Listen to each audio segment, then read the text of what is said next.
السلام علیکم.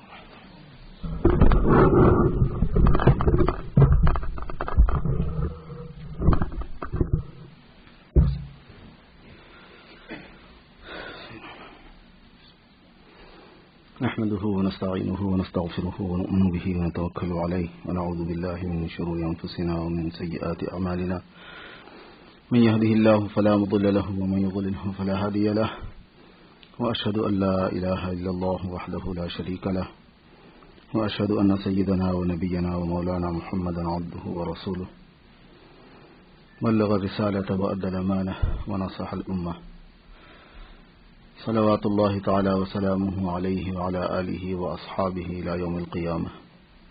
أما بعد. بزرگان محترم، اللہ تعالیٰ نے انسان کی ذات بنانے کا ایک پہلو اختیار فرمایا اور اس کی صفات بنانے کا ایک پہلو اختیار فرمایا.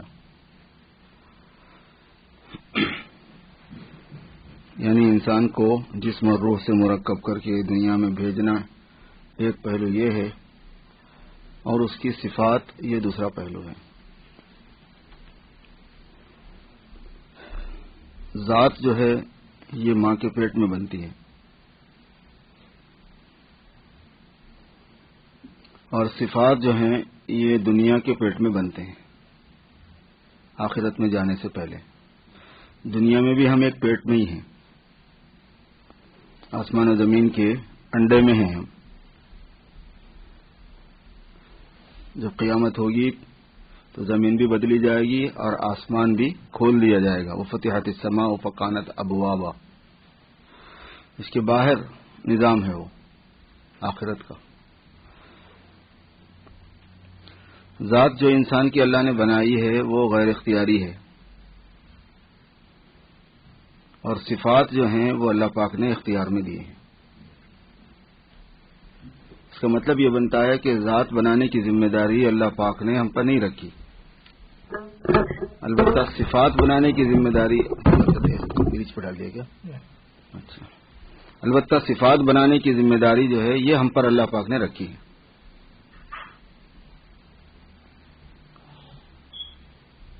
ذات ہمارے اختیار میں نہیں ہے کا مطلب یہ ہے کہ ہم کہاں پیدا ہوں، ناک نقشہ کیسا ہو، رنگ کیا ہو ہمارا، ہائٹ کیا ہو ہماری، فزیکلی ہیلتھ کے اعتبار سے ہم کن کن خصوصیات کے حامل ہوں، ہماری آنکھوں کا نقشہ، ہمارے کان، ہماری زبان، ہمارے ہاتھ پیر، یہ ہماری ذات سے تعلق رکھتے ہیں. یہ جس انسان کو اللہ پاک نے جس طرح سے بنا دیا وہ ویسا ہوتا ہے. جس خاندان میں پیدا کر دیا، جس قوم میں پیدا کر دیا، جس قبیلے میں پیدا کر دیا، جس علاقے میں پیدا کر دیا، جس زبان کے بولنے والوں میں پیدا کر دیا، یہ ہمارے اختیار میں نہیں ہے. اور جو چیز اختیار میں نہیں ہوتی اس لیے اس پر اللہ تبارک و تعالی انسانوں کی درجے نہیں رکھا کرتے. اس لیے قوم کی، نسل کی، زبان کی، علاقے کی بنیادوں پر تفریق نہیں ہے اسلام میں. پاس کر رہا ہے بار بار، تو کچھ گڑبڑ تو نہیں ہے؟ بس ٹھیک ہے. ہاں آ رہی ہے.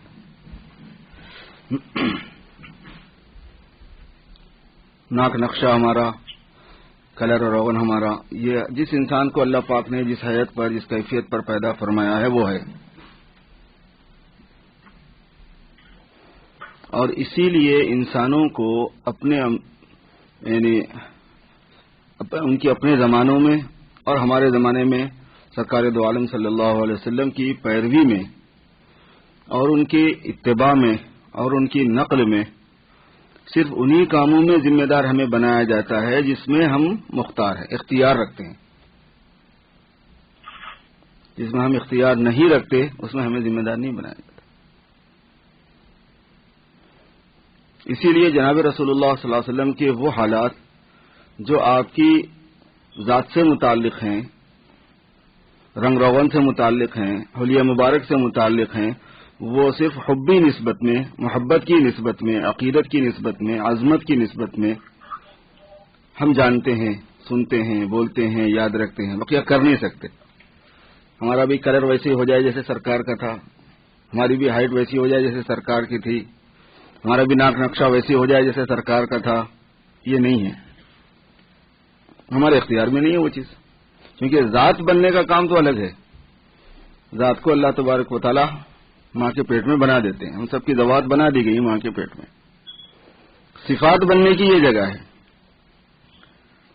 اور جیسے ذات ماں کے پیٹ میں جیسی بن گئی ایسی صفات اس دنیا کے پیٹ میں جیسے بن گئے، آخرت میں جا کے اس میں چینجز نہیں آئیں گے، اور پھر وہاں پہ کوئی سرجری ورجری کا سسٹم بھی نہیں ہے، بس جو صفت لے کے گئے ہے۔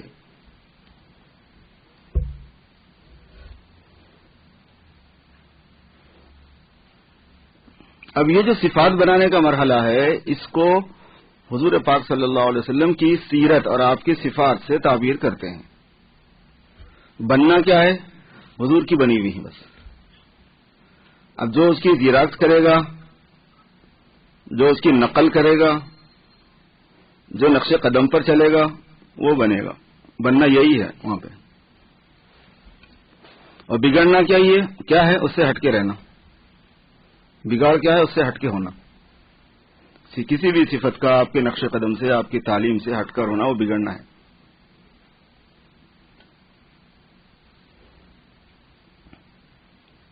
اسی لیے کہتے ہیں کہ ایک ہے خلق اور ایک ہے خلق۔ خلق صورت کو کہتے ہیں، خلق جو ہے وہ سیرت کو کہتے ہیں۔ خلق ظاہری پیدائش کو کہتے ہیں، اور خلق باطنی احوال صفات کو کہتے ہیں۔ اور خلق سے مراد صرف اخلاق کا ہی دائرہ نہیں ہوتا، خلق سے مراد وہ تمام صفات جو ذات سے ریلیٹڈ ہیں، ذات سے جڑے ہوئے جتنی صفات ہیں اصل میں ان کو خلق کہتے ہیں۔ اب ہمارے پاس یہ ہے کہ خوش اخلاقی ہے، محبت ہے، مروت ہے، ہمدردی ہے، ایثار ہے، بھئی اخلاق کی بات ہے۔ اخلاق میں یہ چیز نہیں، اخلاق میں یہ چیز بھی ہے، اور اخلاق میں وہ تمام حالتیں ہوتی ہیں جو باطن کی ہوتی ہیں، کیونکہ وہ سب ذات سے ریلیٹڈ ہوتی ہیں۔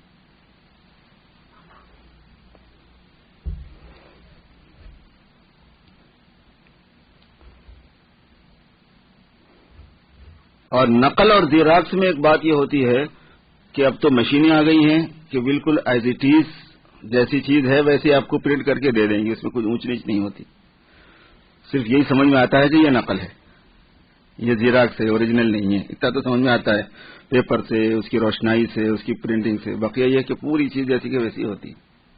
اس زمانے کی ان جدید چیزوں نے جہاں بہت سی چیزوں کو سمجھایا ہے، وہاں ہماری دینیات کو اور تعلیمات کو سمجھانے میں بھی اس سے مدد ملی ہے، بہت زیادہ مدد ملی ہے۔ نقل کا مطلب یہ ہوتا ہے، دیکھو،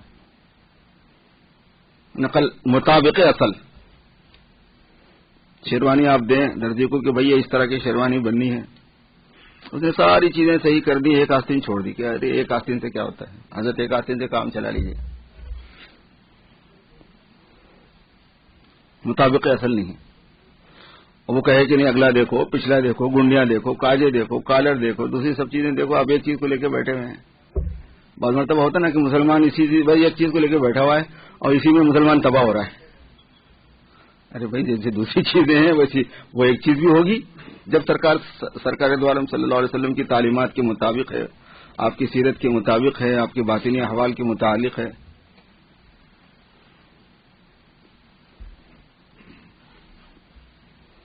اس میں میرے دوستو ایک مرحلہ ہوتا ہے ان احوال باطنی میں علم کا، اور ایک مرحلہ ہوتا ہے عمل کا، اور ایک مرحلہ ہوتا ہے عادت کا۔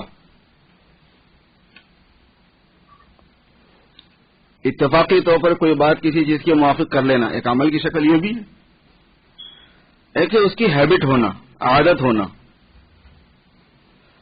تو سیرت جو ہوا کرتی ہے، صفات جو ہوا کرتے ہیں، وہ عادت سے متعلق ہوتے ہیں۔ صفات جو ہوا کرتی ہیں وہ کسی ایک مرتبہ، دو مرتبہ، چار مرتبہ کرنے نہیں کرنے سے متعلق نہیں ہوا کرتی، وہ عادت سے متعلق ہوا کرتی ہیں۔ سیرت اس کو کہتے ہیں، کیونکہ آپ صلی اللہ علیہ وسلم کی طرف جو چیز منسوب ہو کر آپ کی صفات سے متعلق ہمارے سامنے آئے گی وہ عادت ہوگی آپ کی۔ بعض اعمال ایسے ہیں کہ آپ نے امت کے سامنے بیان جواز کے لیے، جائز ہونے کو بیان کرنے کے لیے اتفاقاً کیے، وہ تو اعمال کی قسم ہے، لیکن صفات وہ تو عادت سے تعلق رکھتی ہے۔ اور عادت بعض مرتبہ اس کے بالکل اپوزٹ کسی چیز کی بنی ہوئی ہوتی ہے آدمی میں، اور بعض مرتبہ نہ اس کی عادت ہوتی ہے نہ اس کے برخلاف کی عادت ہوتی. کیف متفق کرنے کا ہے معاملہ. یا کوئی نئی چیز ہے جس کی عادت ڈالنی ہے، خلاف کی عادت نہیں پڑی ہوئی ہے. نئی چیز کی عادت ڈالنی ہے آپ کو تو بھی آپ کو مسلسل کسی عمل کو اختیار کرنا پڑے گا. عادت آپ کو آن اینڈ آف ہے، یعنی ایسا بھی کرتے رہیں ویسا بھی کرتے رہیں، تو ایک پہلو پہ رکھنے کے لیے آپ کو اہتمام سے اس ایک پہلو کو اختیار کرنا پڑے گا. اور اگر مخالفت کی عادت پڑی ہوئی ہے، اس کی بالکل اگینسٹ کسی عمل کی مخالفت، اس عمل کے خلاف کی، اس صفت کے خلاف کی عادت اگر پڑی ہوئی ہے تو اس کے لیے بہت سخت مجاہدہ چاہیے ہوتا ہے. کیونکہ عادتوں کا علاج دنیا کی چیزوں میں جیسا ہے، دینی چیزوں میں، اخلاق والی چیزوں میں، صفات والی چیزوں میں بھی ویسے ہی ہے. تمباکو کی عادت ہے، ڈرگ کی عادت ہے، چائے کی عادت ہے، سگریٹ کی عادت ہے،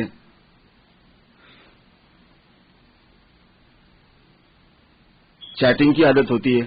اس زمانے میں نئی نئی عادتیں جو دریافت ہوئی، مووی دیکھنے کی عادت ہے، ڈرامے دیکھنے کی عادت ہے، چیٹنگ کرنے کی عادت ہے. پہلے یہ ہوتی نہیں تھی، بعد میں پتا چلا کہ یہ بھی عادتوں کا ہی حصہ ہے. بد نظری کی عادت ہے. ہر وقت آدمی کوئی برے جذبات کو لے کے پھرتا نہیں جگہ جگہ، وہ عادت پڑی ہوئی، جو اچھی دکھی اس کو دیکھنا ہے.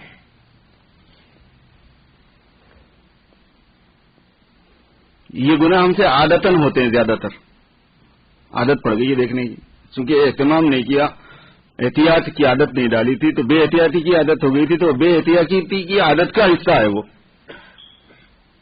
ان چیزوں ان کا ٹریٹمنٹ جو ہے نا وہ ایز اے عادت کا علاج جیسے ہوتا ہے ویسے کرنا پڑتا ہے. عادت کی خلاف ورزی. اب جس کو ڈرگ کی عادت ہے، تمباکو کی عادت ہے، اس قسم کی چیزوں کی عادت ہے، وہ چھوڑنا چاہ رہا ہے، شراب کی عادت ہے وہ چھوڑنا چاہ رہا ہے، تو کیا کرتے ہیں؟ اس کے لیے کیسے تدابیر اختیار کی جاتی ہیں؟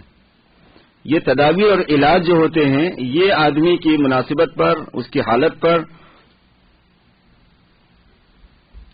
اس کے تحمل اور برداشت پر ہوتی ہیں. اس میں چینجز ہوتے رہتے ہیں. ضروری نہیں ہے کہ آپ کی عادت چھڑانے میں جو طریقہ کار اختیار کیا گیا آپ کی عادت چھڑانے میں بھی وہی کیا جائے، میری عادت چھڑانے میں بھی وہی کیا جائے. الگ الگ کیپیسٹی ہیں. اپنی عادتوں کو بدلنا، ان عادتوں کو جو حضور صلی اللہ علیہ وسلم کے عادت مبارکہ کے بالکل اگینسٹ میں پڑی ہوئی ہیں، یہ بہت سخت مجاہدہ چاہتا ہے. اور اگر اس مجاہدے کے بغیر مر گئے تو بہت رسک ہے، بہت رسک ہے. اور یہ عادتوں کو بدلنا عام طور پر اس وقت تک نہیں ہوتا جب تک آپ کا کوئی مشیر اور سرپرست نہ ہو. قابو میں نہیں آتی تدابیر. پھر مشیر اور سرپرست رکھ کے اس کے پیچھے پڑنا پڑتا ہے. چھوڑ بھی نہیں دے سکتے کہ وہ خود کر لے گا. وہ کیوں کرے گا بھائی؟ وہ مشورہ آپ نے ایک فیملی ڈاکٹر بنایا ہوا ہے، اب آپ بے فکر پھر رہے ہیں. وہ ہمارا فیملی ڈاکٹر ہے، وہ کیا زبردستی پیچھے سوئیں چباتے پھرے گا، آپ کے شاٹ دیتے پھرے گا وہ. تو پھر خود لگنا پڑتا ہے اس کے ساتھ میں. بھائی آپ کا ایک ہے. بعض چھوٹی چیزوں میں ایسا ہے، بعض بڑی بڑی چیزوں میں ہمارے ساتھ یہ پرابلمس ہیں. چھوٹی چیزوں کی مثال دو ایک دو. بعض لوگوں کو اوندھے سونے کی عادت ہو جاتی ہے. اوندھا جا مطلب پیٹ کے بل، پیٹ زمین سے لگا دینا، بستر سے لگا دینا اور پیٹ اوپر ہونا. یہ اگینسٹ ہے سنت کے، جائز بھی نہیں ہے، یہ منع ہے. اور حدیث میں فرمایا گیا ہے کہ یہ جہنمیوں کا طریق ہے. جہنمیوں کے طریق کے مطلب میں کئی باتیں کہی جاتی ہیں. ایک تو یہ کہ جہنمی جہنم میں جب بہت زیادہ تھک جائیں گے، پریشان ہوں گے، چونکہ اس میں تو نہ تو ان کو تکان کو مانا جائے گا، نہ ان کے چیخنے چلانے کو مانا جائے گا. تو وہ اپنی کچھ نہ کچھ یعنی تھوڑا سا ریسٹ لینے کے طور پر وہ ریسٹ بھی نہیں ہوگا، لیکن اور دوسری حالتوں کے مقابلے میں اپنے آپ کو وہ اندر ڈال دیں گے. کچھ کر ہی نہیں سکتے، اب تو اندھا پڑ گئے. ایک مطلب علماء نے یہ بتایا ہے کہ جہنم میں جانے والے جو لوگ ہیں یعنی کفار اور عیش پرست، ان کا یہ طریق ہے. لہذا تم جہنم میں جانے والوں کے طور طریق کو بھی اختیار نہیں کرنا ہے. مختلف مطالب ہوتے ہیں اس کے. غرض یہ کہ آپ نے اسے منع فرمایا بہت سختی سے. حتیٰ کہ آپ صلی اللہ علیہ وسلم کی عادت مبارکہ کسی کو پیر لگانے کی نہیں تھی، لیکن ایک آدمی اوندھا لیٹا ہوا تھا، آپ نے اس کو پیر سے سیدھا کیا تھا. یہ کون سا طریقہ ہے؟ یہ جہنمیوں کا طریقہ ہے. سیدھا ہو جا. سیدھے کروٹ پر سونا یہ تو ہے سنت، اور چت سونا یہ بھی سنت ہے. یعنی آپ نے یہ طریقہ بتایا ہے، آپ کی عادت میں سے آتا ہے. بائیں کروٹ پہ سونا یہ سنت بھی نہیں ہے، لیکن خلاف سنت بھی نہیں ہے، منع نہیں ہے. یہ خلاف سنت اس کو صرف نہیں بولتے جو حضور نے نہیں کیا، نہیں منع کیا ہو یا بال ارادہ جان بوجھ کر اس کو چھوڑا ہو پھر اس کو کرنا، وہ خلاف سنت ہوتا ہے. بہت سی سبزیاں ترکاریاں بازار میں ہمیں ملتی ہیں کہ عرب میں ہوتی نہیں تھی، اب آپ کھا رہے ہیں تو خلاف سنت تھوڑی ہو، منع تھوڑی کیا گیا ان سے. تو ایک ہے بائیں کروٹ پہ سونے کی عادت ہونا، اور ایک ہے اوندھے سونے کی عادت ہونا. اگر کسی کو بائیں کروٹ پہ سونے کی عادت ہے تو خلاف سنت کی عادت نہیں ہوتی. وہ میں بتا رہا نہیں تھا کہ بعض چیزیں اگینسٹ ہوتی ہیں، بعض چیزیں اگینسٹ تو نہیں ہوتی لیکن دوسری عادت میں ہے. اور اوندھا ہونا بالکل خلاف سنت ہے، اس کو بالکل حضور نے پسند نہیں فرمایا، بلکہ آپ نے گوارا ہی نہیں فرمایا کسی کو اس حالت میں دیکھنا اس طرح وہ سویا ہوا ہو. اب جس کو عادت پڑی ہوئی ہے اس سے پوچھو یہ بات. آپ جس کو عادت نہیں ہے لیکن جس کو عادت پڑی ہوئی ہے برسوں سے وہ اندھا پڑا رہتا ہے سونے کے درمیان، اس سے کہو کہ اب تو اپنی اس عادت کو بدل، کتنی اس کو محنت کرنی پڑے گی. یہ ہے. ایسی بہت سی چیزیں ہیں ہمارے اعمال میں، ہماری عبادتوں میں، ہماری معاشرت میں، ہمارے اخلاق میں، ہمارے وضاقتہ میں، ہمارے تمدن میں، کلچر میں، لباس میں، بہت سی چیزوں میں اگر وہ اگینسٹ دا سنت ہے، بالکل سنت کے مخالف ہے، تو پھر تو وہ کسی بھی صورت میں چھوڑنے کی ضرورت ہے، اور اس کا جو مجاہدہ درکار ہے وہ کرنا پڑے گا. مرنے سے پہلے وہ عادت چینج ہونا ضروری ہے. عادتیں تو دوسری بھی ہونا ہے، لیکن جو چیز پہلے سے آپ کو معلوم ہی نہیں ہے وہ کرنے لگی ہے، اس کی عادت ڈالنا، اس کے لیے صرف آپ کو تکرار عمل چاہیے، کنٹینیو ایک کام کو مسلسل کرنا ہے. سنن عادیہ میں جیسے سنت سرما لگانا ہے رات میں سوتے ہوئے، عادت نہیں ہے لیکن اس کے خلاف کی بھی عادت نہیں ہے، مطلب وہ کوئی ایسا عمل نہیں ہے کہ جس کے خلاف کی عادت ہوتی ہے. عبادت نہیں لگاتے مرد آدمی، کہاں لگاتے سرما؟ اب تو عورتیں بھی نہیں لگا رہی، دوسری بہتری چیزیں آ گئی ان کو لگانے کے لیے. حالانکہ سرما لگانا سنت ہے اور اس میں آنکھوں کی بینائی میں اضافہ ہوتا ہے. اور جب حضور نے ایک بات فرما دی وہ پکی ہے. آپ نے فرمایا کہ سرما اسمد والا سرما لگایا کرو، یہ بینائی کو بھی تیز کرتا ہے اور آنکھوں کے بالوں کو جماتا ہے، یہ حضور نے فرمایا. بعض لوگوں کے جو ہے نا مشگان جو ہوتے ہیں، پپوٹوں پہ جو بال ہوتے ہیں، جو اس کے واسطے آنکھوں کی حفاظت کے واسطے جو اللہ نے رکھے ہوئے ہیں وہ سارے نکل جاتے ہیں، بس وہ بالکل بندر نما ہو جاتے ہیں، وہ بال ہی نہیں رہتے اس پہ. حضور نے فرمایا کہ اگر وہ تم لگایا کرو گے تو بال جمیں گے اس کے، اور تمہاری بینائی میں اضافہ ہوگا.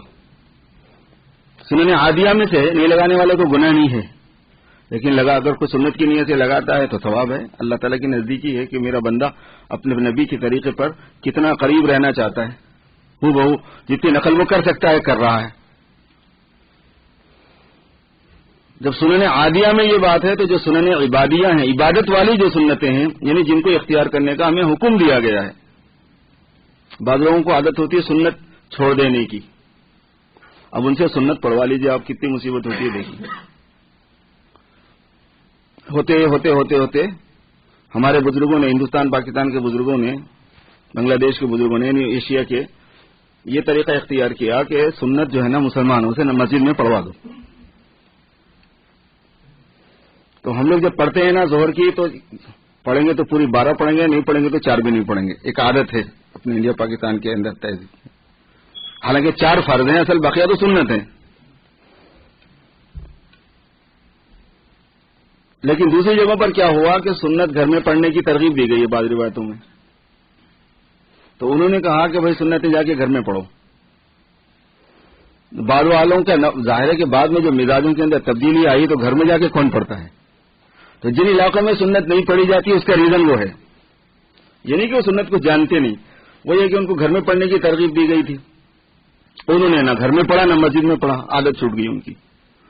اب سنت مؤکدہ ہے لیکن چھوٹ جاتی ہے، عادت ہی نہیں، اس کے خلاف کی عادت پڑی ہوئی ہے. اب پڑھوا دیجیے، اب کتنی مصیبت ہوتی ہے.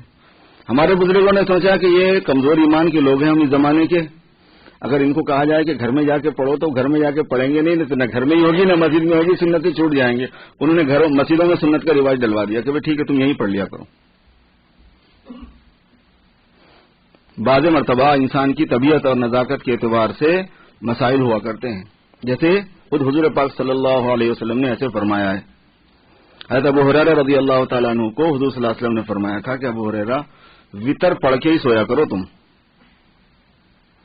جبکہ اکثر صحابہ کی، بہت سے صحابہ کی عادت یہ تھی کہ وتر تہجد کے بعد رات میں پڑھتے تھے وہ لوگ، کیونکہ وتر آخری نماز ہونا چاہیے نا، مستحب ہے، طاق نماز جو ہے وہ آخر ہونا چاہیے، تو سنتیں پڑھ لیتے تھے، پھر اس کے بعد میں تہجد پڑھتے اور تہجد کے بعد میں وتر پڑھا کرتے تھے۔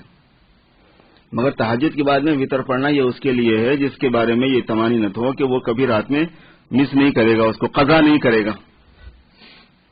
اب یہ تو نہیں کہہ سکتے ہم کہ حضور پاک صلی اللہ علیہ وسلم نے ابو ہریرہ رضی اللہ تعالیٰ عنہ کو کیوں فرمایا تھا، کیا بات دیکھی تھی، مگر ہو سکتا ہے کہ بعد میں آنے والوں کے لیے آپ نے بعض صحابہ کو اس طرح کے کام لگائے ہوئے ہوں، حالانکہ ان میں واضح تھی کہ وہ ویسا بھی کر سکتے تھے۔ آپ نے فرمایا کہ تم ایسا نہیں کرنا کہ سو کے اٹھو پھر تہجد پڑھو پھر وتر پڑھو، آپ ایسا نہیں کرنا ہے، تب ابو ہریرہ کو فرمایا تھا، یہ فرمایا تھا کہ تم تہجد پڑھ کے ہی، تم وتر پڑھ کر ہی سونا۔ تو اگرچہ وتر پڑھنا آخر میں زیادہ اچھا ہے تہجد کے بعد، لیکن ان کے لیے ویسا نہیں۔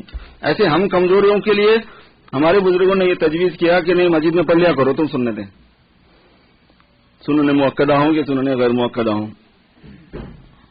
ایسی عادتیں بنانی پڑتی ہیں دوستو۔